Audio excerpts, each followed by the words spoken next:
Oremos, irmãos. Senhor, nosso Deus e nosso Pai, te agradecemos porque nos trouxeste aqui na manhã deste dia para nos abençoar. Estamos aguardando, Senhor, a resposta das nossas orações para hoje. Não nos deixa voltar sem que antes tu nos abençoe aqui.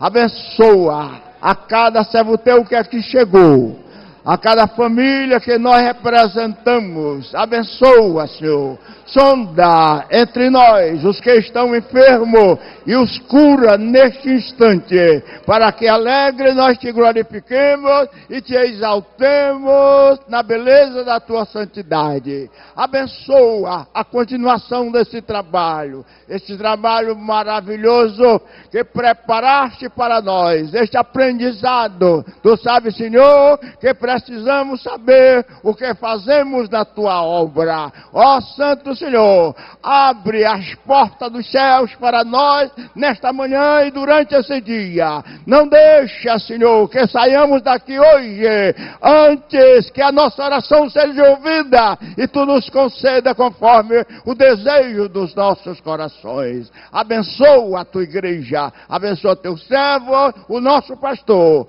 José Wellington Bezerra da Costa. Abençoa a sua família, sua esposa, seus filhos, seus netos, seus bisnetos, suas noras e seu genro. Abençoa a família do teu servo, mas abençoa também as nossas famílias. Ó Senhor, alcança os nossos familiares neste instante, aonde for que se encontrem. Senhor, toca os que estão doentes, toca neste instante nosso irmão, o netinho, filho do pastor José Wellington Costa Júnior, aonde for que ele se encontre, toca no seu corpo físico para que ele se levante, são curado para a glória do teu nome. Mas toca também a minha filha Esther. Tu sabes o estado em que se encontra a minha filha, mas tu querendo, tu pode curá-la agora. Tu pode todas as coisas, tu pode nos abençoar. E nós te pedimos, Senhor, abençoa o teu servo,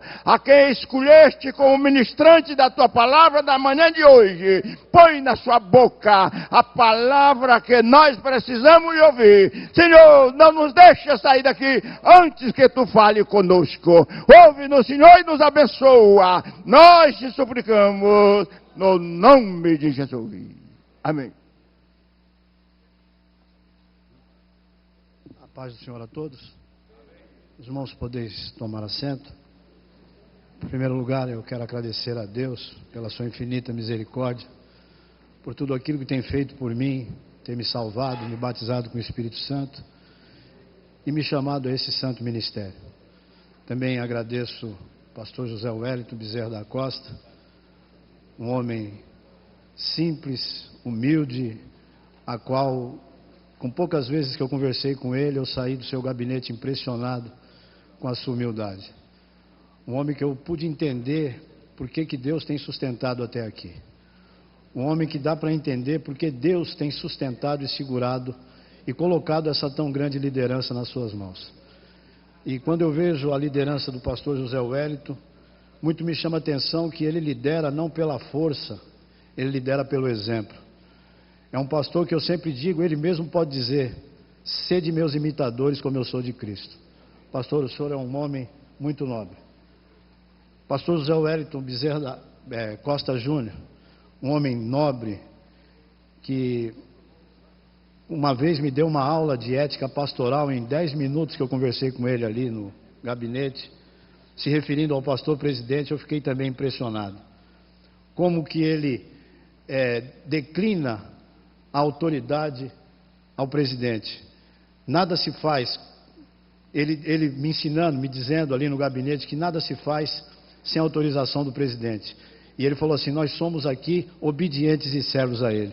O pastor me deu uma aula de ética pastoral. Também uma vez eu precisei de socorro, e ele gentilmente, sem me conhecer direito, me socorreu.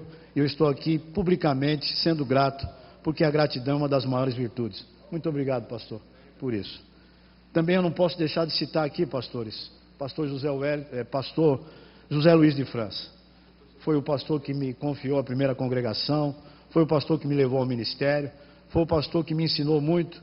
Também eu vejo ali o pastor Geraldo Silva, foi meu pastor direto de uma congregação, me tirou do banco, eu era membro de banco, e ele foi que me tirou do banco para ser cooperador, e estou aqui. Eu tenho certeza que ele está feliz de me ver aqui. Pastor, Deus abençoe. Estou vendo ali também, pastor Henrique, foi o homem designado pelo pastor Dedé a me colocar na primeira congregação. Então eu estou aqui entre amigos, eu estou aqui feliz, não consigo esconder o nervosismo, porque esse lugar é tremendo. Aqui passou homens e continua passando homens que eu não sou digno de desamarrar o sapato deles.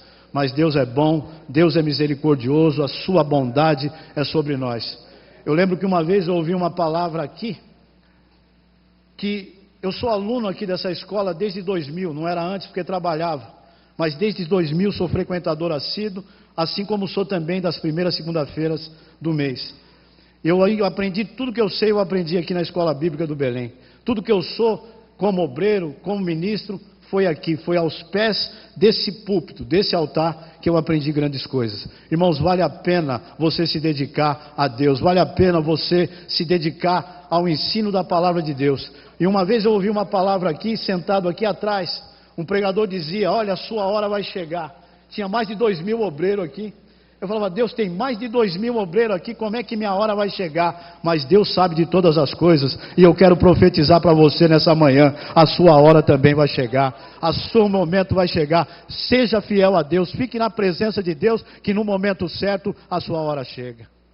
Certa vez, pastor José Wellington Júnior, eu estava com uns problemas na congregação, estava passando por problemas diversos, e eu vinha numa segunda-feira de manhã no meu carro dizendo que ia entregar tudo. Falei: eu vou cuidar da minha vida, eu vou cuidar da minha família, eu não quero mais saber desse negócio de ministério, isso não é para mim. E vim no carro dirigindo e falando: não vou mais, vou entregar tudo, vou parar com tudo. E pastor, eu só estava dando uma palavra aqui naquele dia, e a palavra direcionada era essa, nesse mesmo dia: cuida da minha obra, que das suas coisas cuido eu, assim diz o Senhor. Aquilo foi um ânimo, aquilo foi um combustível para a minha vida, e nós estamos aqui pela bondade e pela misericórdia de Deus. Amém, irmãos? O nosso estudo está na página de número 93. O texto que nós escolhemos foi Jeremias 3:15, que diz assim: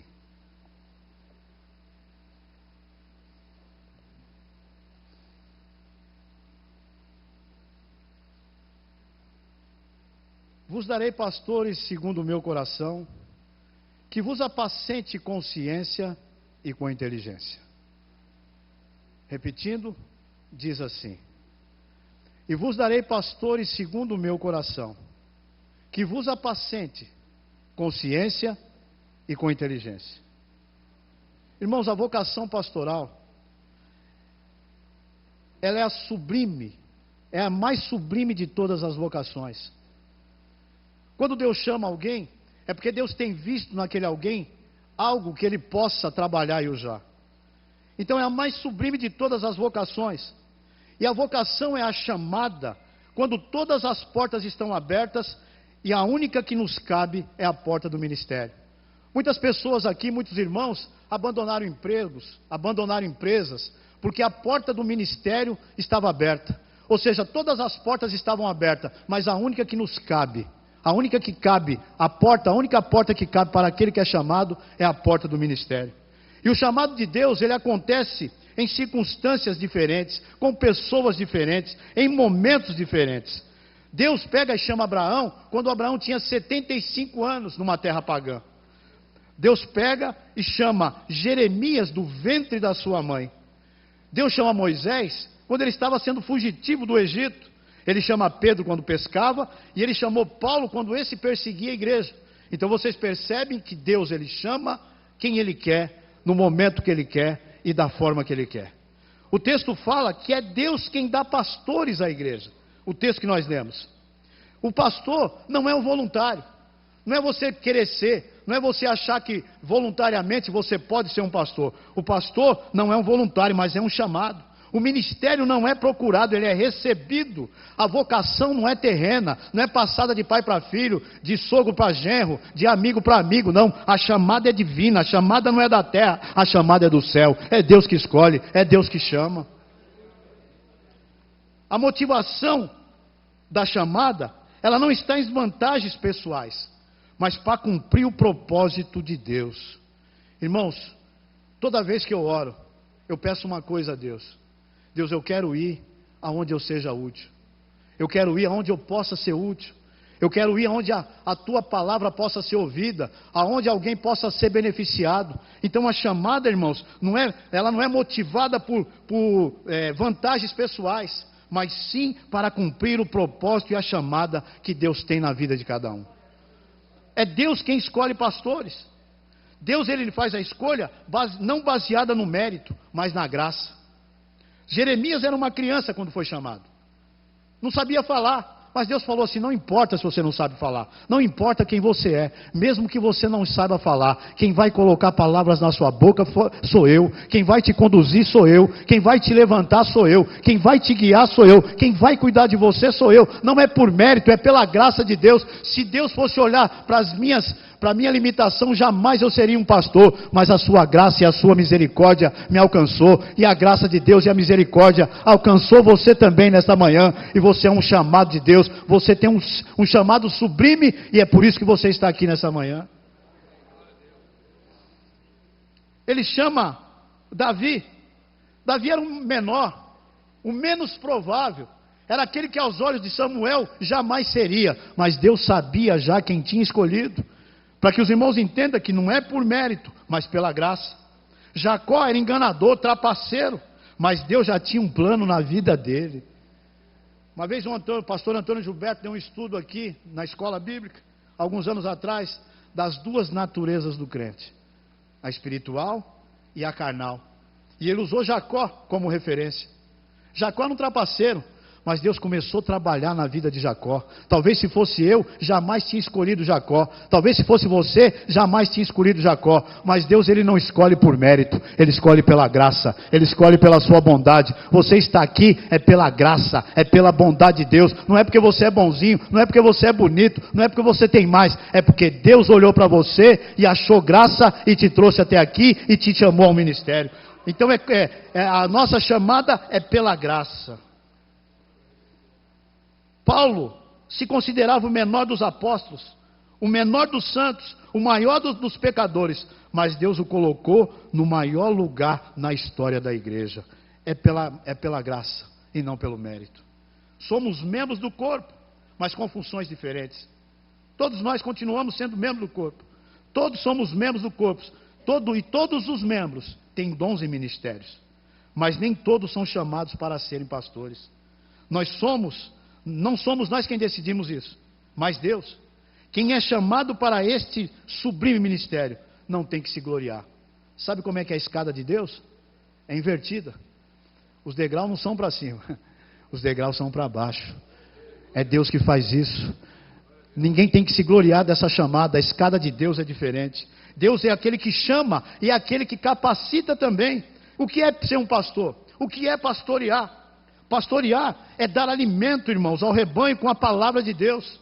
Pastorear é alimentar as ovelhas. E outra coisa, não somos nós que provemos o alimento, nós oferecemos o alimento, que é a santa e poderosa palavra de Deus. Não podemos reter a palavra de Deus ao povo, às ovelhas. Outra coisa, pastorear é proteger o rebanho de lobos, é não expor o rebanho. Sabe que quando a gente dirige igreja, de vez em quando a gente recebe algumas propostas de algumas pessoas. Vamos fazer uma campanha lá, vamos fazer algo assim lá. Irmãos, nós temos que proteger o rebanho com todo cuidado. Não é introduzir, não é se aliar, não é ser mercenário. A Bíblia diz que o mercenário vê o lobo e foge, mas o pastor, o verdadeiro, é aquele que dá vida pelas suas ovelhas, é aquele que luta pelas suas ovelhas, é aquele que não deixa o lobo entrar, é aquele que não se alia com o lobo, é aquele que é firme na sua posição em proteger o rebanho. Isso é pastorear.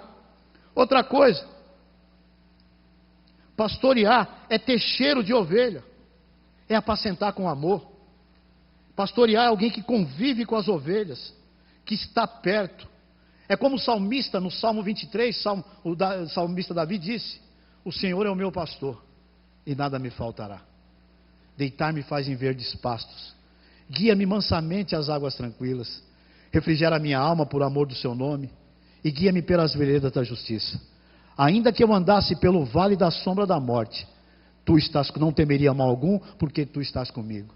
A tua vara e o teu cajado me consolam. Davi via isso. Davi enxergava, porque ele era pastor de ovelha. E lá na sua congregação, lá no seu campo, lá no seu setor, as ovelhas olham para você como seu pastor. E você tem que alimentar as famintas você tem que levar a pastos verdejantes, as sedentas você tem que levar a águas tranquilas, aquelas que estão com medo, você tem que levar elas, segurar elas, você tem que dar respaldo a elas, você tem que cuidar delas de uma forma toda gloriosa, você tem que carregar as fracas no colo, resgatar aquela que caiu no abismo e disciplinar aquela que coloca em risco o rebanho. Isso é pastorear. As suas ovelhas olham para você assim: o Senhor é o meu pastor, e nada me faltará. O Senhor é que cuida de mim, o Senhor é que me leva a águas tranquilas, o Senhor é que me alimenta, o Senhor é que cuida de mim, o Senhor é que me carrega, o Senhor é que me visita, o Senhor é que está comigo. É assim que as ovelhas te vê, e nós somos esse chamado, nós somos esse pastor, e nós cuidamos da nossa ovelha. Isso é chamada. Deus chama pastores segundo o seu coração. Qual o perfil de um pastor segundo o coração de Deus? É aquele, irmãos, que tem a consciência que Deus o chamou não como ditador, mas para cuidar o seu rebanho com amor. Não é bater, não é espancar, não é quebrar, mas é ensinar, é ter amor, é ter cuidado. Tem gente que pensa que é dono da igreja, tem gente que ele é ditador naquilo que faz, tem gente que briga em casa com a esposa, ou algum negócio não deu certo, ele quer descontar nas ovelhas. Irmão, a igreja é lugar de palavra de Deus, igreja é lugar de cuidado, igreja é lugar de você ensinar as suas ovelhas com amor, é lugar de você ter cuidado e amor com o seu rebanho. É aquele que cuida de si mesmo antes de cuidar do povo de Deus. Pastor que tem chamada, segundo o coração de Deus, é aquele que prega para si mesmo antes de pregar para o povo. A vida dele é o sermão mais eloquente que ele deve ter. Alguém olha para ele e fala: esse é um homem de Deus, esse é um santo homem de Deus, esse eu posso imitar, nesse eu confio. Então ele não precisa nem falar muito, a vida dele já é o mais eloquente sermão que ele pode ter. Qual é o perfil de um pastor chamado por Deus? É um pastor que pastoreia todo o rebanho. Ele é chamado para pastorear todo o rebanho, todas as ovelhas, as dóceis e as indóceis, as gordas e as magras, as que dão leite e as que não dão, as que têm lã e as que não têm.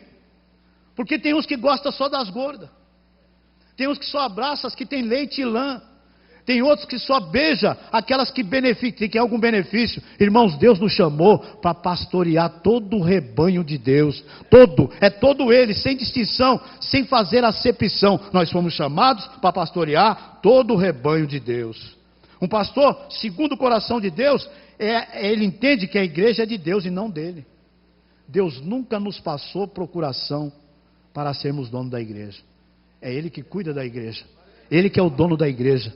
É Ele que sustenta a igreja, é Ele que vai levar a igreja, Ele ama a igreja é noiva dele, Ele é que é o dono sublime da igreja. Então nós não somos dono da igreja, nós somos mordomos, nós cuidamos daquilo que Deus confiou na nossa mão, e um dia Ele vai pedir conta disso. Então temos que cuidar da igreja com amor. Nós entendemos que essa igreja custou muito caro, foi o sangue do seu filho, ela é a noiva do Cordeiro, ela é a menina dos olhos de Deus, e Ele tem zelo por ela. Pastor deve exercer seu ministério com dedicação.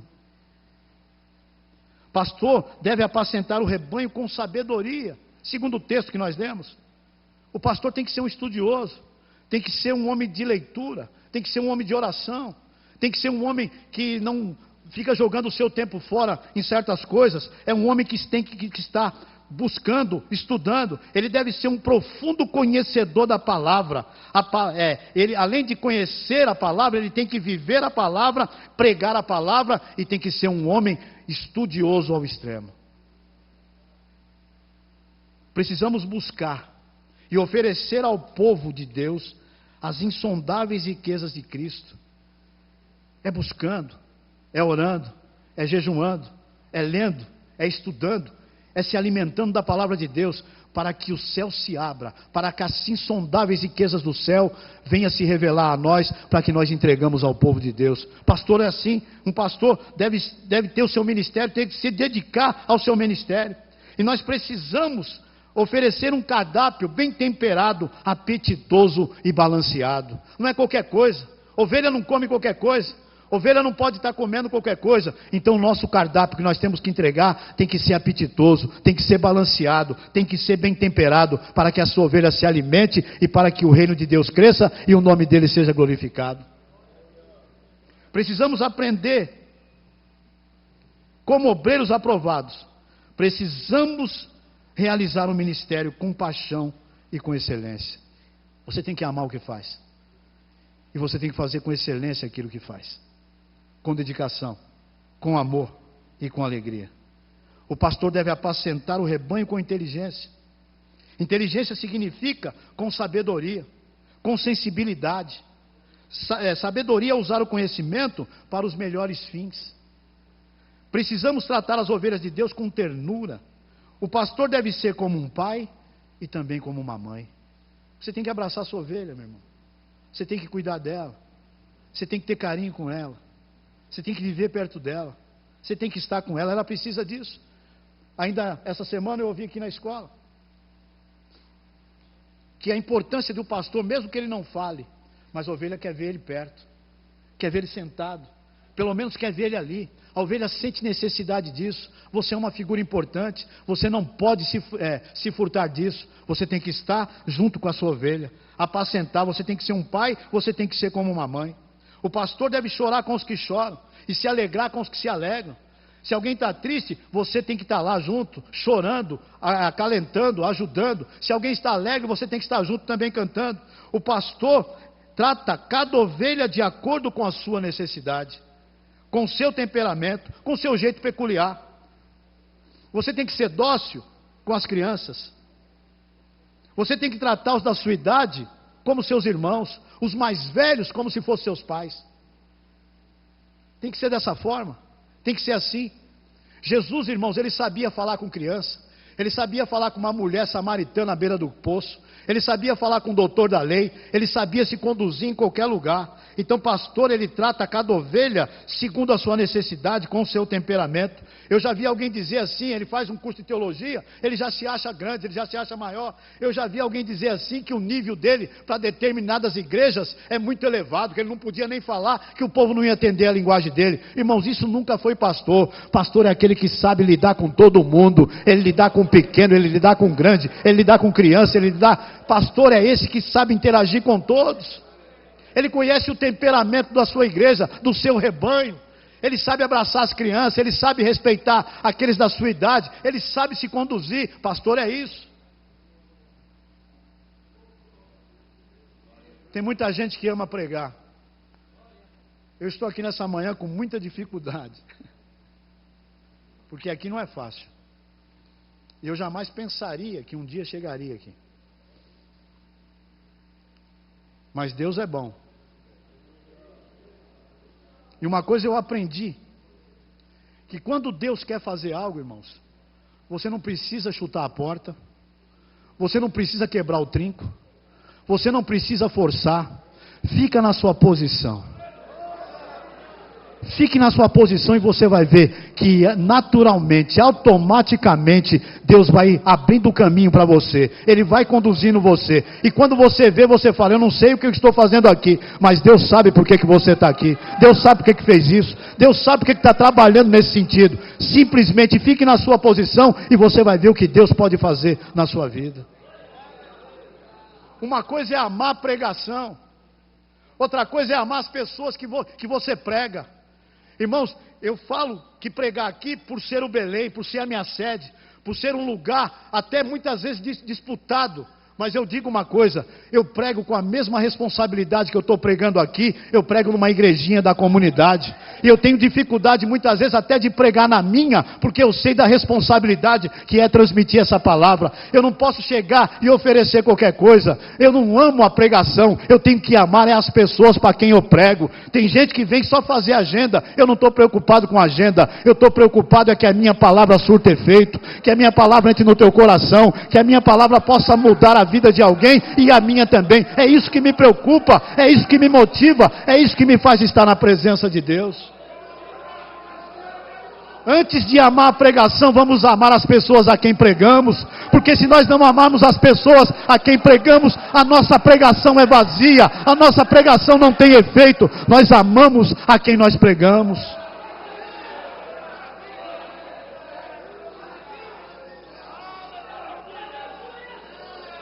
Bendito seja o nome do Senhor.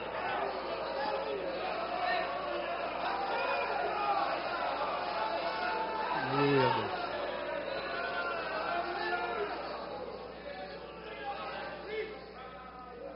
Aleluia.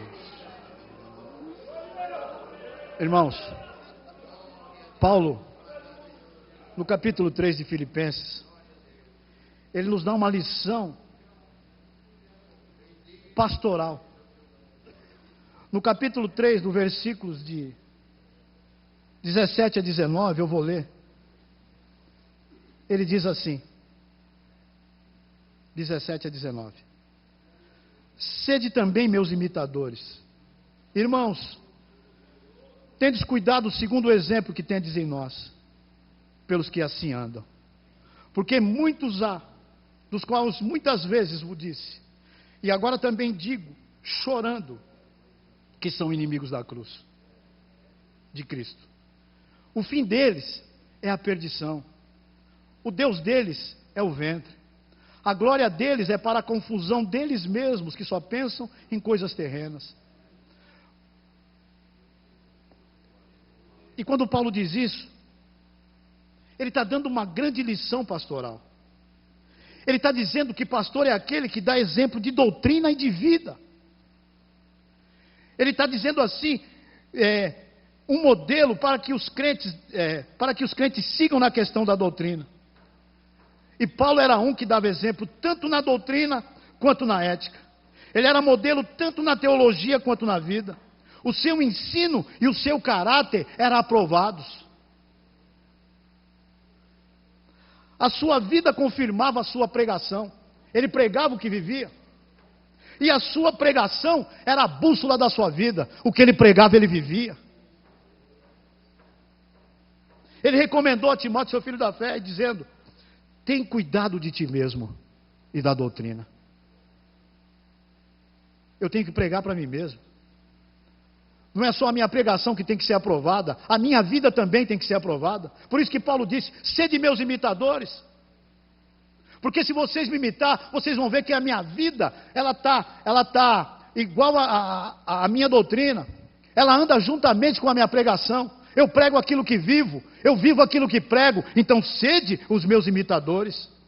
E Paulo, quando diz isso, ele está chamando aos crentes a obediência à autoridade apostólica. É algo mais do que se imitar. Vocês veem que tem aí pastores na mídia que os seus seguidores imitam até o jeito deles falar, o jeito deles andar, o jeito deles ser, os 3 jeitos. Mas o que Paulo está dizendo aqui não é para ser um imitador do jeito dele andar, do jeito dele falar. Ele está dizendo: sede meus imitadores, porque eu sou um homem que prego o que vivo e vivo o que eu prego. Então, se vocês fazerem assim, vocês estão se submetendo à autoridade apostólica.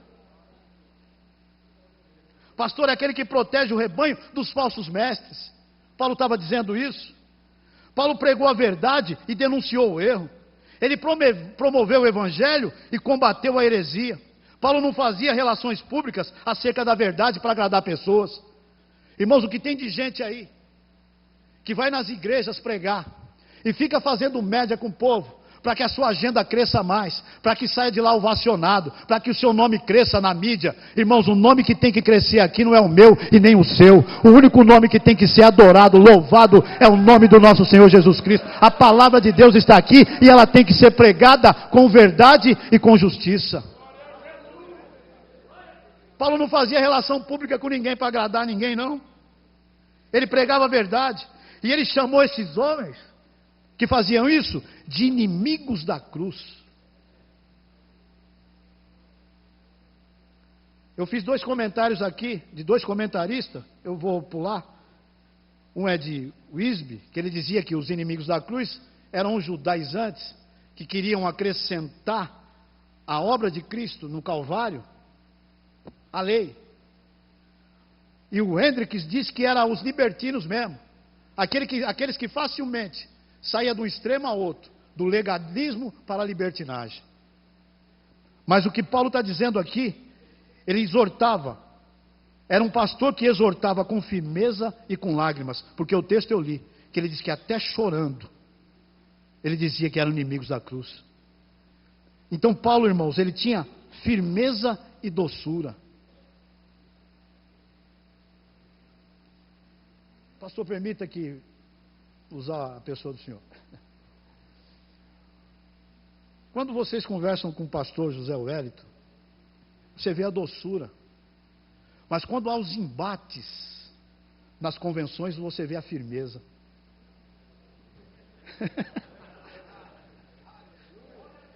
O pastor é assim, ele tem firmeza e tem doçura.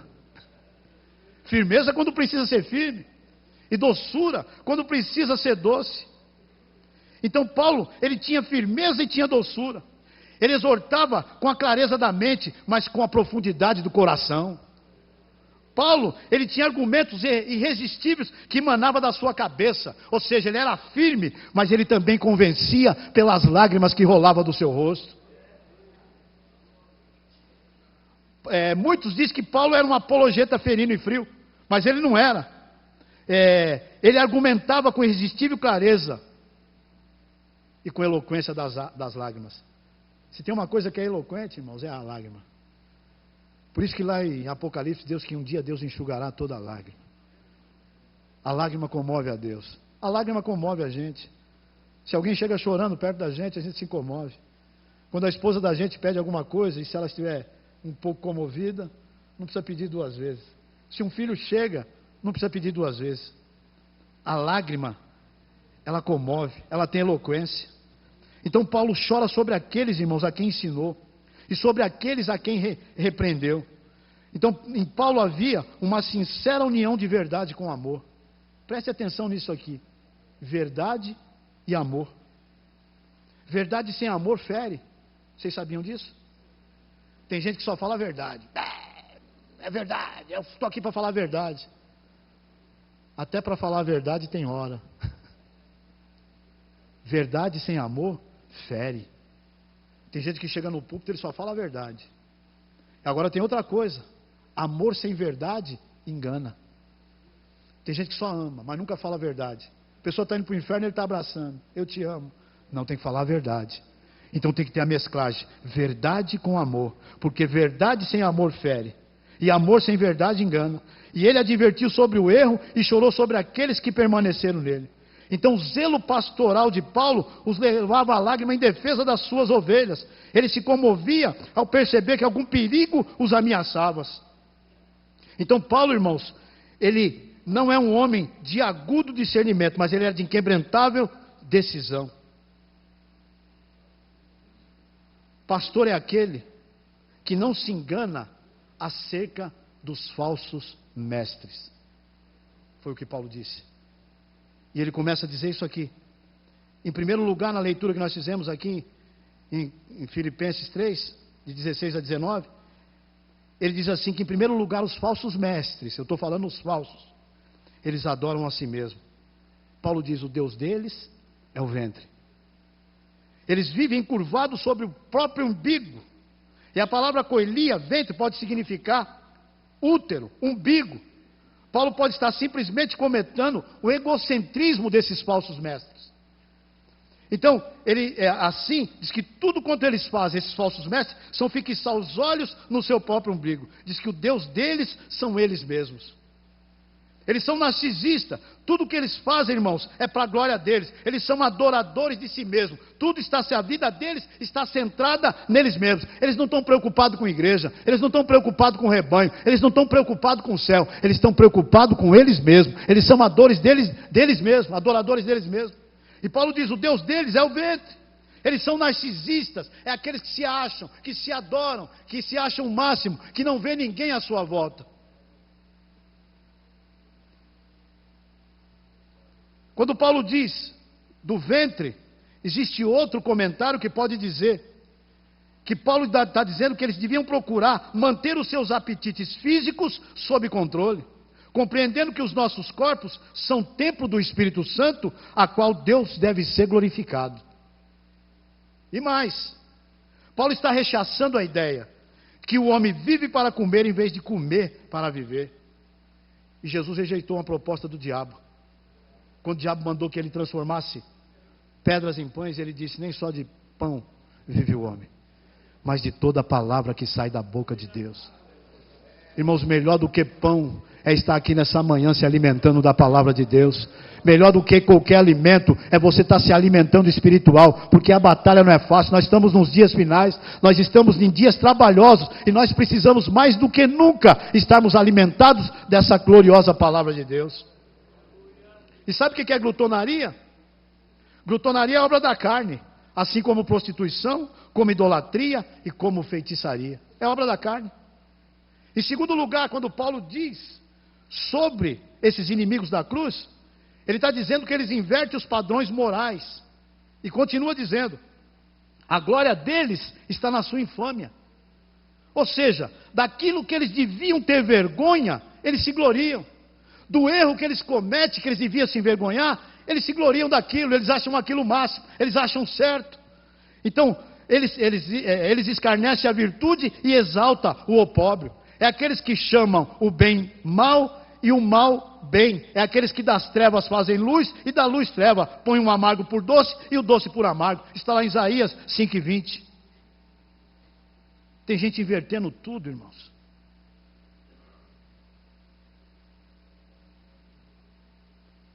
Eles não apenas levavam a bom termo os seus maus desígnios, mas também se gloriavam disso. A glória desses falsos mestres é infâmia. Paulo continuava dizendo: a recompensa deles é fugaz, e a decepção deles é certa, e a ruína deles é veloz. Deus não se deixa escarnecer, irmãos. Deus não se deixa escarnecer. A glória deles é a infâmia, a recompensa é fugaz, é só um minuto, passa logo. A recompensa deles a decepção é certa, e a ruína é veloz. Em terceiro lugar, Paulo diz que as suas mentes estão voltadas para as coisas materiais em vez de espirituais. E Paulo é enfático quando diz: visto que só se preocupam com as coisas terrenas. Sabe o que acontece? Sabe o que Paulo está dizendo? Que eles perderam a dimensão do eterno. O coração deles está sedento por coisas materiais. Eles só buscam as coisas da terra. Eles não estão preocupados com as riquezas espirituais. E a história se repete hoje. A história continua hoje. Muitos líderes religiosos por aí, irmãos, têm que se empoeirado nos púlpitos sem temor. No púlpito, com a Bíblia na mão, usando artifícios e marabalismo para arrancar dinheiro do povo. Irmãos, nós não fomos chamados para arrancar dinheiro de ninguém. Nós fomos chamados para pregar salvação, para pregar a palavra de Deus, para ser sincero naquilo que Deus nos chamou. E muitos agora estão usando até a Bíblia para arrancar dinheiro dos outros, para arrancar dinheiro das pessoas, fazendo promessa na Bíblia que Deus nunca fez na sua palavra. E eles estão sem nenhum escrúpulo, mercadejando o Evangelho da graça. E muitos para alimentar a sua ganância insaciável. Não digo na nossa igreja, isso não tem. Mas em muitas igrejas por aí que vocês sabem, o Evangelho tem sido mercadejado. A religião virou negócio. O Evangelho virou produto. A religião agora é fonte de lucro. O caminho tem sido fácil de enriquecimento para muitos. O mercado da fé tem produto para todos os gostos. A oferta é abundante. A procura é imensa. A causa disso é a ganância. A consequência é o engano. O resultado é a decepção. E o fim da linha para quem faz isso é o inferno.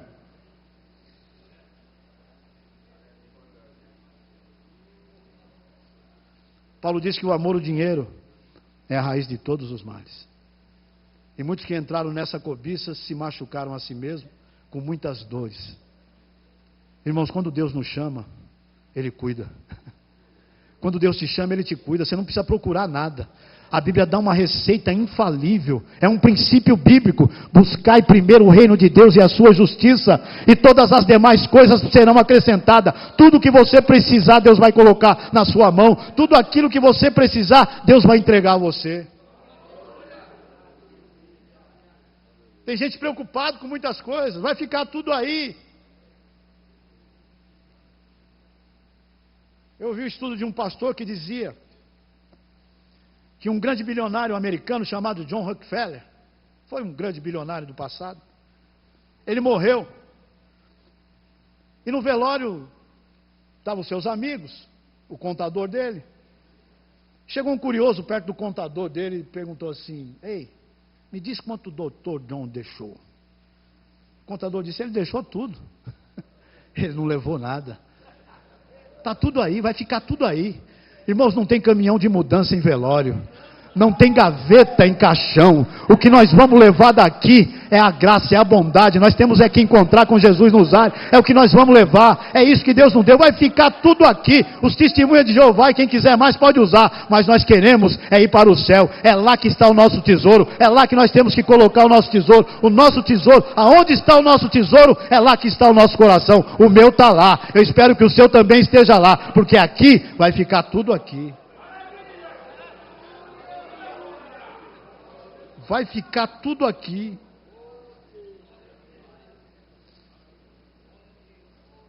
Em quarto lugar, diz que eles caminham inexoravelmente para a perdição. O apóstolo é claro em afirmar que o destino deles é a perdição. Não há salvação fora da verdade. Não tem jeito. Não tem jeitinho. Com Deus não tem jeitinho. Não há salvação fora da verdade. O caminho da heresia desemboca no abismo. O destino dos hereges é a perdição. E Hendricks disse corretamente quando ele afirma que perdição significa punição eterna. Quando a Bíblia fala assim: seja fiel no pouco, que no muito eu vou te colocar. Irmão, se a gente viver, diz a Bíblia, 70, 80, o que passar disso é enfado e canseira. E a Bíblia diz que os anos do homem são um conto ligeiro, passa rápido. Então, se você for fiel nesse pouco tempo, Deus vai te colocar no muito.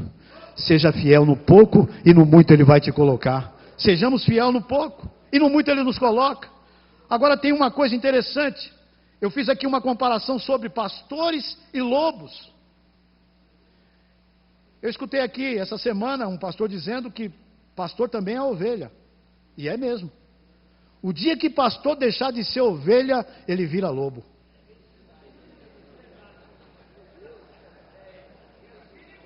É melhor continuar sendo ovelha. É melhor continuar sendo ovelha. É melhor continuar na presença de Deus. Porque o dia que eu deixar de ser ovelha, aí eu estou correndo um sério perigo.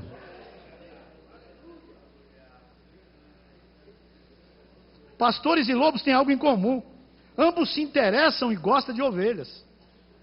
Ambos vivem perto de ovelhas. E tem alguns, irmãos, que até se confundem. Algumas ovelhas se confundem. E tem uns até que se vestem. Tem uns lobos que se vestem de pastor, de ovelha. Agora, a Bíblia diz que pelos frutos o conhecereis. Então a gente tem que discernir. No entanto, não é difícil distinguir entre pastores e lobos. Olha só o que eu anotei aqui. Primeiro, pastores buscam o bem das ovelhas. Lobos buscam os bens das ovelhas. Pastores gostam de convívio. Lobos gostam de reuniões. Pastores vivem à sombra da cruz. Lobos vivem à sombra dos holofotes. Pastores choram pelas suas ovelhas. Lobos fazem as suas ovelhas chorar. Pastores têm autoridade espiritual. Lobos são autoritários e dominadores. Pastores têm esposas. Lobos têm secretárias. Pastores têm fraquezas. Lobos são poderosos. Pastores acalmam as ovelhas. Lobos intrigam as ovelhas. Pastores são ensináveis, lobos são os donos da verdade. Pastores têm amigos, lobos têm admiradores. Pastores vivem o que prega, lobos vivem o que não prega. Pastores vivem de salário, lobos enriquecem. Pastores ensinam com a vida, lobos tentam ensinar com discurso. Pastores sabem orar em secreto, lobos só oram em público. Pastores vivem para as suas ovelhas, lobos se abastecem das suas ovelhas. Pastores são pessoas humanas e reais, lobos são personagens religiosos. Pastores vão para o púlpito, lobos vão para o palco. Pastores são apacentadores, lobos são maqueteiros. Pastores são servos humildes, lobos são chefes orgulhosos. Pastores se interessam pelo crescimento das ovelhas, lobos se interessam pelo crescimento das ofertas. Pastores apontam para Cristo, lobos apontam para si mesmos. Pastores deixam-se conhecer, lobos se distanciam e não deixam ninguém chegar perto. Pastores sujam o pé nas estradas, nas comunidades. Lobos vivem em palácios e templos. Pastores se alimentam das ovelhas, alimentam as ovelhas, lobos se alimentam das ovelhas. Pastores buscam uma descrição, lobos se autopromovem. Pastores usam as escrituras como texto, lobos usam a escritura como pretexto. Pastores se comprometem com o projeto de Deus, lobos têm projetos pessoais. Pastores são simples e comuns, lobos são vaidosos e especiais. Pastores têm dons e talentos, lobos têm cargos e títulos. Pastores são transparentes, lobos têm agendas secretas. Pastores pastoreiam ovelhas, lobos seduzem as ovelhas. Pastores ajudam as ovelhas a seguir livremente a Cristo, lobos geram ovelhas dependentes e seguidoras deles. Irmãos, que Deus nos livre nessa manhã, que Deus nos guarde, que Deus nos abençoe, que nós possamos ser obreiros aprovados, que nós possamos ter esse nome de Cristo na nossa vida e que possamos levar o Evangelho com verdade. Bendito seja o nome do Senhor. Bendito seja o nome do Senhor. Bendito seja o nome do Senhor. Eu estou aqui nessa manhã como se eu estivesse naquele cenáculo no dia de Pentecoste. Eu sei que o Espírito Santo de Deus está nesse lugar, tocando o seu coração, tocando a sua vida. Esse barulho que nós estamos ouvindo não é diferente daquele barulho no dia de Pentecoste. Deus está aqui nesse lugar. Ele está te dando capacidade a mim e a você nessa manhã para sermos melhores no ministério de Deus.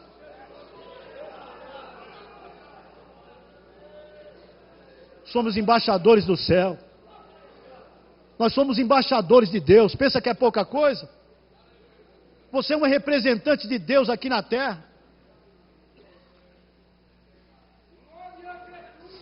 Eu quero encerrar com uma observação. Eu aprendi que é sempre bom deixar crédito.